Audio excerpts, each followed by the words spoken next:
Hello students, good morning. बाल मंदिर के इस YouTube चैनल में आपका स्वागत है। बच्चों, ये वीडियो स्पेशल क्लास 11th के लिए एक इंट्रोडक्शन वीडियो है और मैं अभिषेक महेश्वरी आपका इस बाल मंदिर के चैनल पे स्वागत करता हूँ।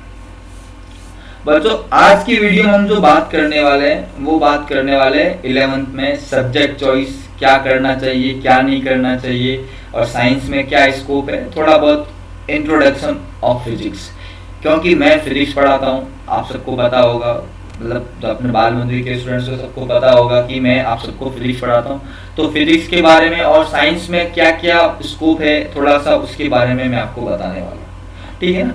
और क्योंकि बच्चों के मन में बहुत सारे सवाल हैं, जैसे इस बार 10th में कोविड के कारण, कोरोना के कारण बच्चे क्या हो गए, प्रमोट हो गए। अब उनके परसेंटेज भी जल्दी पता चल जाएंगी कि किस तरह से उनके मार्क्स बनेंगे, वो सब आप सबको जानकारी मिल गई होगी उसके बारे में। नहीं तो आपको स्कूल में आप जब स्कूल आओगे तो आपको उसके बारे में जानकारी मिल जाएगी। पर आफ्टर 10th अब क्या करना है, बच्चों के मन में बहुत सारे सवाल है। सर, एग्जाम्स कैसे होंगे, हमारी क्लासेस कैसे चलेगी, हम लोग कैसे पढ़ेंगे, कैसे नहीं पढ़ेंगे। तो वो मैं सारी जानकारी आज मैं आपको यहाँ पर देने वाला हूँ।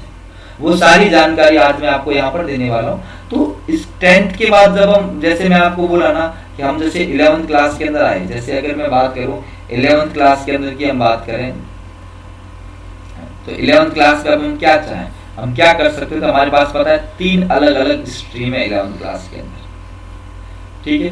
3 अलग अलग स्ट्रीम्स है, जिसमें एक हम बात करते हैं साइंस के बारे में, एक दूसरी स्ट्रीम जो होती है वो कॉमर्स, और तीसरी आर्ट्स।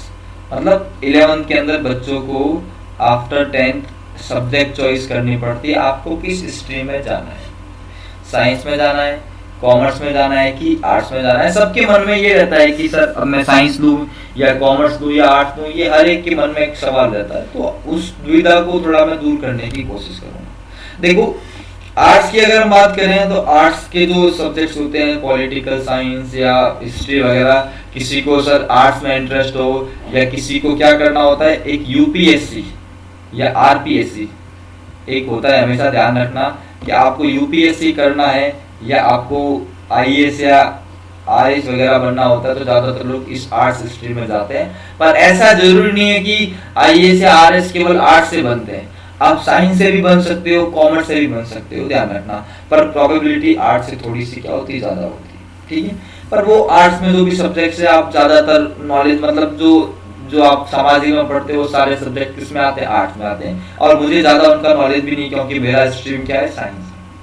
कॉमर्स, कॉमर्स के अंदर आपको पता है, अगर आपको कॉमर्स के अंदर अगर आपको सीए करना हो या आपको एमबीए करना हो या आपको सीएस करना हो या आपको बीकॉम करना हो, ठीक है। इस तरह से जो कॉमर्स के अकाउंटेंट की अगर आपको कोई जॉब वगैरह करनी हो तो फिर आप लोगों के लिए कॉमर्स स्ट्रीम बहुत बढ़िया है, ध्यान रखना। और अपने स्कूल के अंदर कॉमर्स भी है, काफ़ी सारे सब्जेक्ट्स होते हैं इसमें। अकाउंट का सब्जेक्ट होता है, बिजनेस का होता है, कंप्यूटर का होता है, तो काफ़ी सारी चीज़ें। उसके बाद साइंस, साइंस में अपने विद्यालय में 2 अलग अलग स्ट्रीम है, 2 भागों में बांटते हैं साइंस को। एक लेते हैं मैथ्स और एक होता है बायोलॉजी, जिसको मैं आज इन सब के बारे में आपको पूरा मैथ्स और बायोलॉजी दोनों के बारे में डिटेल में बताने वाला हूँ। इनके साथ आपको 2 सब्जेक्ट और पढ़ने पड़ते हैं, मैथ्स और बायोलॉजी के साथ आपको 2 सब्जेक्ट और पढ़ने पड़ते हैं, जिसमें एक सब्जेक्ट है आपका फिजिक्स, जिसको हम लोग कहते हैं भौतिक विज्ञान, और एक सब्जेक्ट है आपका केमिस्ट्री।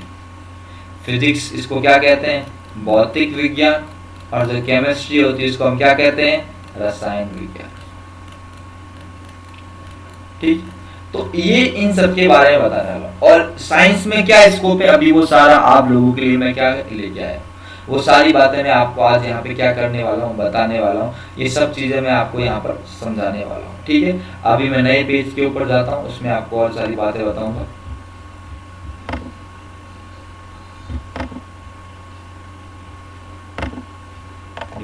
जहाँ पर मैं आपको सारी बातें बताने वाला हूँ। देखो, अगर मैं साइंस की बात करूंगा तो साइंस में मैंने आपको क्या बताया, 2 अलग अलग स्ट्रीम हमारे पास है। एक हम मैथ्स की बात करते हैं एक हम बायोलॉजी की बात करते हैं, ठीक है। मैथ्स को कहते हैं गणित, बायोलॉजी का मतलब क्या हो गया, जीव विज्ञान। चाहे आप मैथ्स लो या बायोलॉजी लो, आपको इनके साथ दो सब्जेक्ट और पढ़ने पड़ते हैं। कौन कौन से? एक आपको पढ़ना पड़ता है फिजिक्स, और एक आपको पढ़ना पड़ता है केमिस्ट्री। तो ये दोनों सब्जेक्ट आपको यहाँ पर पढ़ने पड़ेंगे। चाहे आप मैथ्स लो, तो अगर आप मैथ्स लेते हो तो मैथ्स, फिजिक्स, केमिस्ट्री, बायोलॉजी लेते हो तो बायोलॉजी, फिजिक्स, केमिस्ट्री। एक को हम बोलते हैं पीसीएम और एक हम बोलते हैं पीसीबी। अब देखो, जब पीसीएम कोई लेता है तो वहां पर उसके लिए जो सबसे बड़ा ऑप्शन है वो होता है इंजीनियरिंग का। किसका? इंजीनियरिंग का सबसे बड़ा ऑप्शन रहता है।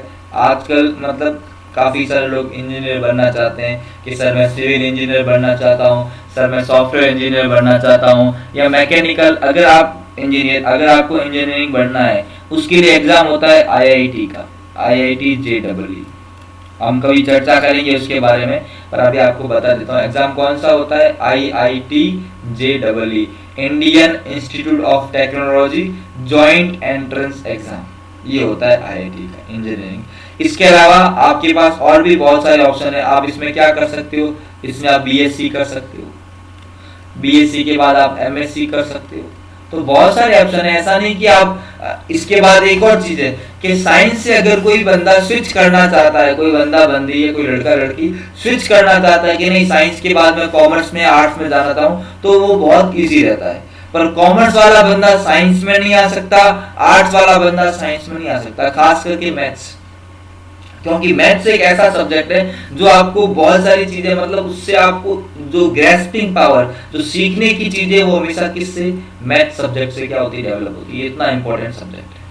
और अगर आपको एमबीबीएस करना हो कि सर मुझे डॉक्टर बनना है, या सर जीएनएम करना है, नर्सिंग करनी जो होती है उसको जीएनएम बोलते हैं, जीएनएम, एएनएम, और या बहुत सारी और भी स्कोप है, बीएससी करनी हो तो उसके लिए सर ये लोग लेते हैं पीसीबी। और एमबीबीएस के लिए इंडिया में बहुत अच्छा एग्जाम होता है, सबको पता होगा, नीट का एग्जाम, ठीक है। तो ये आपको ध्यान रखना। तो इस तरह से साइंस में, और कुछ लोग होते हैं सर मैं मैथ्स और बायोलॉजी दोनों लेना चाहता हूँ, ले सकता है, पर उसके लिए फिर वो काम एक्स्ट्रा हो जाएगा, क्योंकि साइंस थोड़ा सा कंपेयर टू कॉमर्स और आर्ट्स थोड़ा डिफिकल्ट होता है। साइंस में हमको डेली पढ़ना पड़ता है, बहुत सारी बातें इसमें, तो वो सारी बातें हमें थोड़ा दिमाग लगाना पड़ता है, थोड़ा ज़्यादा एफर्ट करना पड़ता है। तो हमेशा ध्यान रखना कि अगर आप मैथ्स और बायोलॉजी दोनों लेते हैं तो आपको 4 सब्जेक्ट करने पड़ेंगे, मैथ्स, बायोलॉजी, फिजिक्स, केमिस्ट्री। पर मैं जहाँ तक बोलता हूँ कि कभी भी 2 नावों में सवार नहीं होना चाहिए। या तो आप क्या लो, फिजिक्स लो, या क्या लो, मैथ्स लो, या आप क्या लो, बायोलॉजी। दोनों नहीं, आप पसंद करो आपको क्या है। बहुत सारे लोग मुझसे पूछते हैं सर अब क्या करें, हम कौन सा सब्जेक्ट लें, तो सबको एक ही जवाब देता हूं, आप लोगों का इंटरेस्ट क्या है, आप किस में ज्यादा, आपको सब्जेक्ट पढ़ने में क्या है मजा आता है। हमेशा अपने दिल की सुनो, आपका दिल क्या कहता है, आपको क्या पढ़ना है, आपका कौन सा सब्जेक्ट आपको इंटरेस्टिंग लगता है, किसमें आपका दिमाग चलता है, किसमें नहीं चलता है, ध्यान रखना। तो हमेशा ये आपके ऊपर है, सब्जेक्ट चॉइस हमेशा स्टूडेंट खुद करेगा, अपने दिल की सुन के करेगा तो बहुत फायदा है। आपको फ्यूचर में क्या करना है, आपको इंजीनियर बनना है, आपको डॉक्टर बनना है, आपको टीचर बनना है, आपको सीए बनना है, आप क्या बनना चाहते हो उसके बेसिस पे सब्जेक्ट चूज करो। ऐसा नहीं कि सर किसमें स्कोप ज्यादा है, खूब स्कोप है, स्कोप की कोई कमी नहीं है। मैं 2-3 घंटे तक स्कोप पे लगातार बोल सकता हूँ, हर सब्जेक्ट में खूब स्कोप है, काम की कमी नहीं होती बेटा, हमेशा काम करने वालों की। अगर आप दिल से काम करोगे ना तो कोई कमी नहीं, आप दिल से पढ़ोगे किसी भी सब्जेक्ट को तो हर सब्जेक्ट में बहुत कुछ है करने के लिए, ठीक है। तो ध्यान रखना। अभी हम लोग थोड़ी सी बात करेंगे फिजिक्स के बारे में, क्योंकि मैं आपको फिजिक्स पढ़ाऊंगा। तो अभी हम लोग किसके बारे में बात करेंगे, फिजिक्स के बारे में बात करेंगे। तो अभी हम लोग जो बात करेंगे फिजिक्स के बारे में उसकी शुरुआत करते हैं। तो मैं एक नया सा पेज ले लेता हूँ जिसमें मैं आपको पूरा फिजिक्स के बारे में डिटेल में क्या करूंगा, बताऊंगा क्या फिजिक्स है क्या नहीं है। थोड़ा सा अगर हम बात करें फिजिक्स के बारे में, किसके बारे में, फिजिक्स, भौतिक विज्ञान, उसकी अगर हम बात करें, थोड़ा सा एक सेकंड,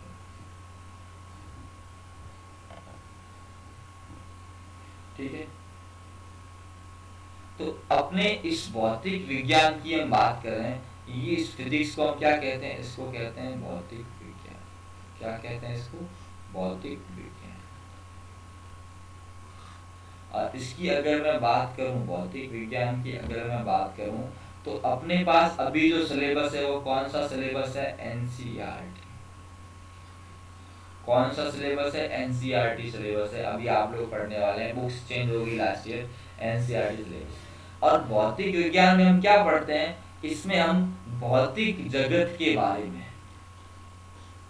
अपने आसपास जितनी भी घटनाएं, भौतिक घटनाएं जो होती है, उनको समझने के लिए उन भौतिक घटनाओं का क्या करना? अध्ययन करना। क्यों होता है, कैसे होता है? जैसे इलेक्ट्रिसिटी हो गया, जैसे लाइट हो गया, जैसे बल, गति, मोशन, ये सारी चीजें वो किस में आती है? भौतिक विज्ञान में। बहुत बड़ा सिलेबस है, ध्यान रखना, बहुत कुछ पढ़ने को है। 12th का अलग सिलेबस है, 11th का अलग अलग है। मैं आपको आज केवल 11th के बारे में बताऊंगा। अपने 11th में 2 किताबें चलती है। एनसीईआरटी सिलेबस में कितनी किताबें? 2 किताबें। एक हमारे पास फर्स्ट बुक और एक हमारे पास कौन सी बुक है? Second book. फर्स्ट बुक की अगर बात करूं तो फर्स्ट बुक में हमारे पास बच्चों 8 चैप्टर है। कितने चैप्टर है? 8। और सेकंड बुक में कितने हैं? 7। टोटल कितने चैप्टर हो गए? 15 चैप्टर। कितने हो गए? 15। जिसमें पहला चैप्टर ना, वो केवल क्या है? परिचय, इंट्रोडक्शन, कुछ भी नहीं है, केवल एक ही इंट्रोडक्शन है। आपको थोड़ा सा इसमें कुछ भौतिक विज्ञान के साइंटिस्ट की जानकारी होगी, कुछ इंट्रोडक्शन वाली बातें आपको पढ़नी है, ध्यान रखना। इसमें ज्यादा कुछ भी नहीं है फर्स्ट चैप्टर के। अब जो सेकंड चैप्टर है, उस चैप्टर का नाम क्या है? मात्रक एवं मापन, जिसको क्या कहते हैं? Unit and measurement. क्या कहते हैं इसको इंग्लिश में? Unit and measurement. ये आपको एक चैप्टर जो यहाँ पर मात्रक के बारे में, मापन के बारे में बात करेंगे। उसके बाद उसका तीसरा चैप्टर आता है। तीसरा जो चैप्टर आता है वो आता है आपके एक विमीय गति। कैसी गति? एक विमीय गति, सरल रेखा में गति। अब जो चौथा चैप्टर है वो कौन सा है? द्विविमीय गति। कौन सी गति? द्विविमीय गति, जहाँ पर हम प्रक्षेप में इसको चौथे वाले को मैं यहाँ पर लिख लेता हूँ, चौथा ही नहीं बोलता,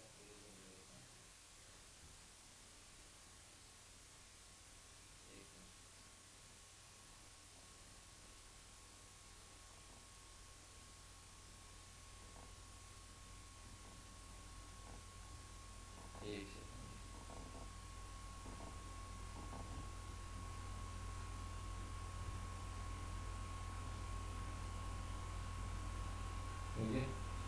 आपका जो चौथा चैप्टर है, उस चौथे चैप्टर का नाम है आपके द्विविमीय गति। कौन सा नाम है उसका? चौथे चैप्टर का, चौथे चैप्टर का आपके नाम है, एक सेकेंड, चैप्टर 4। इस 4th चैप्टर का नाम है द्विविमीय गति, जहाँ पर हम प्रक्षेपीय गति के बारे में पढ़ने वाले। और जो 5वां चैप्टर है, उस चैप्टर का नाम है गति के नियम, लॉ ऑफ मोशन, जो आप लोगों ने पढ़े हैं 9th क्लास के अंदर। गति भी आपने पढ़ी है, गति के नियम भी आपने पढ़े। और 6था चैप्टर है, उसका नाम है कार्य, ऊर्जा एवं शक्ति। क्या है? कार्य, ऊर्जा एवं शक्ति। और 7वां चैप्टर है, उसका नाम है घूर्णन गति, रोटेशनल मोशन। और 8वां चैप्टर है जिसका नाम है गुरुत्वाकर्षण। तो ये जितने भी चैप्टर आपको दिख रहे हैं ना, ये सारे चैप्टर किसके हैं? यांत्रिकी, मैकेनिक्स।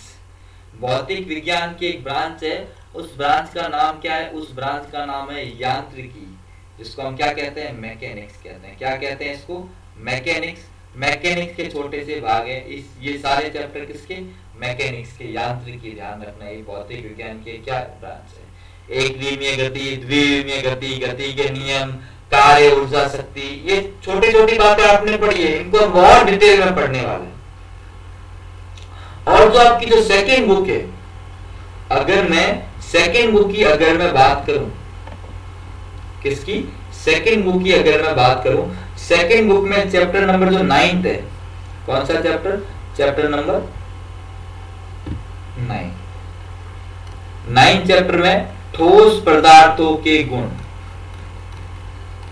जहां पर मैं प्रत्यास्थता के बारे में पढ़ने वाला हूं। किसके बारे में? प्रत्यास्थता। पदार्थ का एक गुण होता है, इसको हम कहते हैं प्रत्यास्थता या इलास्टिसिटी। थोड़ा लिखने में थोड़ी सी मिस्टेक हो गई, इसको सही कर लेता हूं।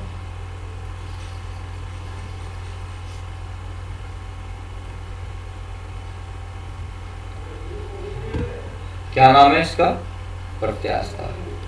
क्या नाम है? प्रत्यास्थता। उसके बाद 10वां चैप्टर द्रवों के गुण।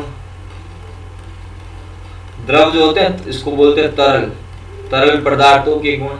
फिर 11वां 12वां हम पढ़ने वाले हैं किसके बारे में? ऊष्मागतिकी के बारे में कुछ चीजें, 11 12 13 में। उसके बाद 14 और 15वां, जहां पर हम एक टॉपिक पढ़ेंगे सरल आवर्त गति, और लास्ट में एक और टॉपिक पढ़ेंगे तरंगे, वेव्स। इस तरह से अपने ये इतना बड़ा सिलेबस हमको पढ़ना है। देखो बहुत सारी बातें मैं आपको समझाऊंगा तो इस तरह से इतना इजी नहीं है, बहुत बड़ा है, पर अगर आप डेली पढ़ोगे, मन लगा के पढ़ोगे, अच्छे से पढ़ोगे, आपको कोई दिक्कत नहीं आएगी। ठीक है ना? तो आपको ये सारी बात ध्यान रखनी। अब एक और बात सबके मन में सवाल है, सर हम पढ़ेंगे कैसे? तो हम लोगों ने स्टार्टिंग के 2 चैप्टर के मैंने सारे वीडियो यूट्यूब पे डाल रखे। किसके ऊपर? यूट्यूब के ऊपर, बाल मंदिर बाड़मेर के चैनल के ऊपर। अब आपको क्या करना है तो मैं आपको दिखा देता हूं। सबसे पहले आप क्या करोगे, इन वीडियोस को देखने के लिए आप क्या करोगे, मैं आपको पूरा प्रोसेस बता देता हूं। आप लोग क्या करोगे, गूगल पे जाओगे। आपको पता है सब लोगों के पास मोबाइल फोन है, उस मोबाइल फोन में एप्लीकेशन होती है यूट्यूब, या आप लैपटॉप में कंप्यूटर में काम करोगे तो आपको क्या खोलना है? यूट्यूब खोलना है, सबको पता है।